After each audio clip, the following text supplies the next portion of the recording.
오늘은 요한복음 1장 24절부터 28절까지의 말씀을 함께 나눠보겠습니다. 요한복음 1장 24절부터 28절까지의 말씀을 제가 봉독해 드리겠습니다. 그들은 바리새인들이 보낸 자라. 또 물어 이르되 네가 만일 그리스도도 아니요 엘리야도 아니요 그 선지자도 아닐진데 어찌하여 세례를 베푸느냐. 요한이 대답하되 나는 물로 세례를 베풀거니와 너희 가운데 너희가 알지 못하는 한 사람이 섰으니 곧 내 뒤에 오시는 그이라. 나는 그의 신발끈을 풀기도 감당하지 못하겠노라 하더라. 이 일은 요한이 세례 베풀던 곳 요단강 건너편 베다니에서 일어난 일이니라. 아멘. 세례 요한이 요단강에서 회개의 세례를 베풀며 참빛에 대하여 증거하자 이스라엘 지도층은 제사장들과 레위인들을 보내어 세례 요한에 대하여 상세하고 철저하게 알아보도록 했습니다. 그러나 세례 요한에 대한 이러한 관심은 제사장들과 레위인들만이 아니라 바리새인들에게도 있었습니다. 바리새인들 역시 사람들을 보내어 세례 요한에 대해 알아보고자 했습니다. 제사장들과 레위인들의 질문을 통하여 세례 요한의 신분이 명확하게 밝혀졌기에 바리새인들은 거기에서 한 걸음 더 나아가 요한의 세례 자체에 대해 물었습니다. 바리새인들의 관심은 세례 요한이 어떤 특별한 신분과 권세를 가진 자가 아니면서도 왜 세례를 베푸느냐에 있었습니다.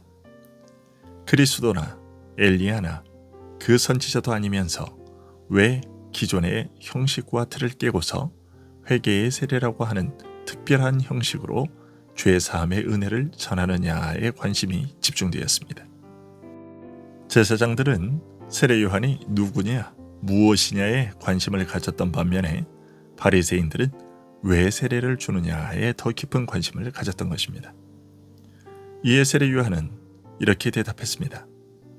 나는 물로 세례를 베풀거니와 너희 가운데 너희가 알지 못하는 한 사람이 섰으니 곧 내 뒤에 오시는 그이라. 나는 그의 신발끈을 풀기도 감당하지 못하겠노라. 이 대답은 세례 요한이 베푸는 세례가 어떤 것인지 그 성격을 밝혀주고 있습니다. 구약에도 신약의 세례와 같은 의미의 의례가 있기는 했습니다. 부정하게 되었을 경우 물로 씻거나 물에 담그거나 빨도록 하는 규례가 그것들입니다.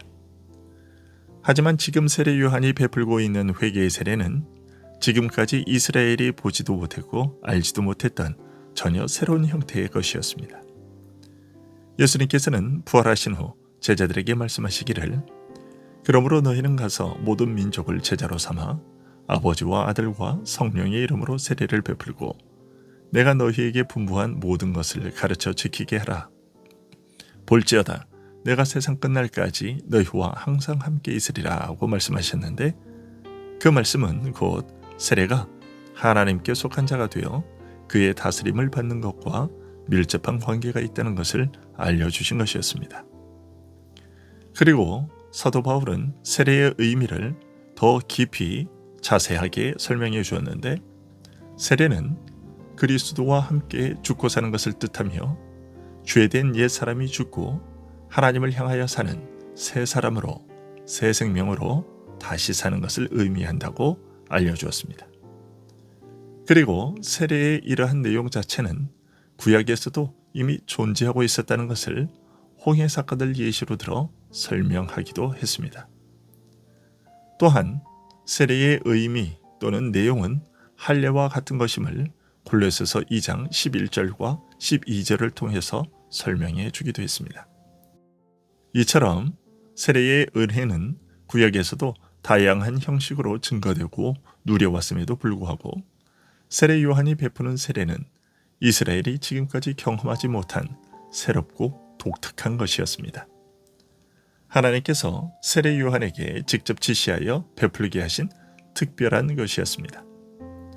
오직 메시아의 오심을 눈앞에 둔 특별한 시기에 그의 오심을 알리는 세례 요한이라는 인물에게만 맡기신 독특한 사역이었습니다. 세례 요한이 회개의 세례라는 새로운 형식으로 죄사함의 은혜를 선포하는 것에 충격을 받고 혼란스러웠던 바리새인들은 도대체 당신은 무슨 근거로 이러한 새로운 형식의 은혜를 전하며 그 세례라는 것은 무엇이며 그 목적은 무엇인가 라고 물었던 것입니다. 이에 세례 요한은 자신이 베푸는 세례의 성격을 한마디로 물로 주는 세례라고 밝혔습니다. 기존의 세례와 자신의 세례를 비교할 때 자신이 주는 세례는 물이라는 말로 그 성격을 나타낼 수 있다고 밝힌 것입니다. 그와 동시에 물이 아닌 다른 형식으로 베풀어지는 세례가 있다는 것도 드러낸 것이었습니다. 더 나아가서 세례 요한은 자신이 주는 물 세례와 다른 그 특별한 세례를 주시는 분에 대해서도 말했습니다. 너희 가운데 너희가 알지 못하는 한 사람이 있었으니 곧 내 뒤에 오시는 그이라. 나는 그의 신발끈을 풀기도 감당하지 못하겠노라 라고 말한 것이 그것입니다. 세례 요한이 주는 세례와는 차원이 다른 세례를 주실 분이 이미 그들 가운데 와 계시며 그의 신분과 권세는 요한 자신과는 비교할 수 없이 높다는 것을 말한 것이죠. 구약에서는 물이라는 말이 죄의 더러움을 씻어 정결하게 하는 것을 가리키기도 했지만 그 외에도 흔히 성령의 역사를 물이라는 말을 빌려 표현하기도 했습니다. 예를 들어 이사야서 44장 3절과 4절에서는 물이 흐르는 곳마다 초목이 싹터 자라며 짐승들이 해갈하여 생기를 회복하듯이 성령께서는 메마르고 갈급한 영혼을 해갈하여 시원케 하시며 죽은 영혼을 살려 소생하게 하시는 생명의 영이신 것을 알려주고 있습니다.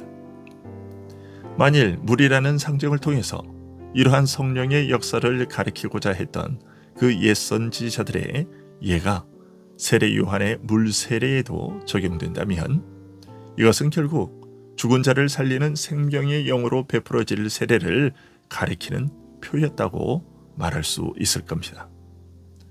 요한이 물로 세례를 베풀면서 그의 뒤를 이어워 이제 곧 이스라엘 앞에 나타나실 그분은 성령으로, 즉 물이 상징하는 그 생명의 영으로 세례를 주실 것이라고 밝힌 것입니다.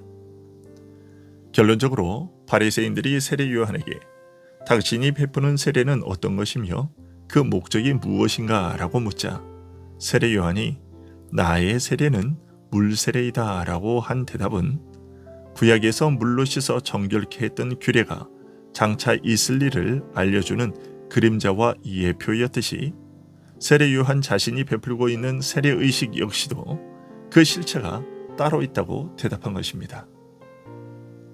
진정한 세례는 물이 아니라 성령으로 베푸시는 세례라는 것을 전달한 것입니다. 구약은 이 성령 세례의 실체에 대하여 다양한 방식으로 증거해 왔고 특히 세례 요한의 물 세례는 기존의 틀과 형식을 깨는 독특하고 새로운 것이었지만 그것조차도 성령으로 베푸시는 세례의 그림자일 뿐이었다는 것입니다. 앞선 8절에서도 사도 요한은 세례 요한에 대해 그는 이 빛이 아니요 이 빛에 대하여 증언하러 온 자라 라고 말했는데 그 말은 세례 요한이 참빛이 아니라 그의 뒤에 오시는 분이 참빛이라는 것을 설명하는 것이었습니다. 비록 세례 요한의 뒤에 오시지만 그 뒤에 오시는 분은 태초에 하나님과 함께 계신 말씀이요 세상에 생명의 빛을 비추는 유일한 참빛이며 하나님에게서 나신 하나님으로서 아버지 하나님을 유일하게 참되게 나타내 알리시는 분이시며 아버지 하나님의 뜻을 이루시는 분이라는 사실을 밝힌 것이었습니다. 이것은 동시에 당신이 세례를 베푸는 근거가 무엇인가 라는 물음에 대한 답이기도 합니다. 나는 이와 같이 높으신 하나님, 곧 성령으로 세례를 베푸실 하나님의 아들의 오심을 외쳐 알리는 소리로서 물로 세례를 주는 것이다. 나의 세례의 근거와 권세는 바로 여기에 있다라는 의미로 말한 것이었습니다. 이처럼 세례 요한의 사역은 예수님께서 이루실 사역에 근거한 것이었으며 그 사역의 내용이 무엇일지를 사람들에게 알려준 것이었습니다. 오늘날 사역자들과 교회의 모든 사역 역시도 언제나 그 근거는 예수 그리스도의 사역에 있으며 그것을 떠나서 행하는 모든 사역은 무의미한 것임을 우리가 알고 언제나 그리스도께서 이루신 일에 우리의 모든 근거를 두고 그것을 사람들에게 알리며 증거하는 그러한 자로 살아갈 수 있게 되기를 소원합니다. 기도하겠습니다.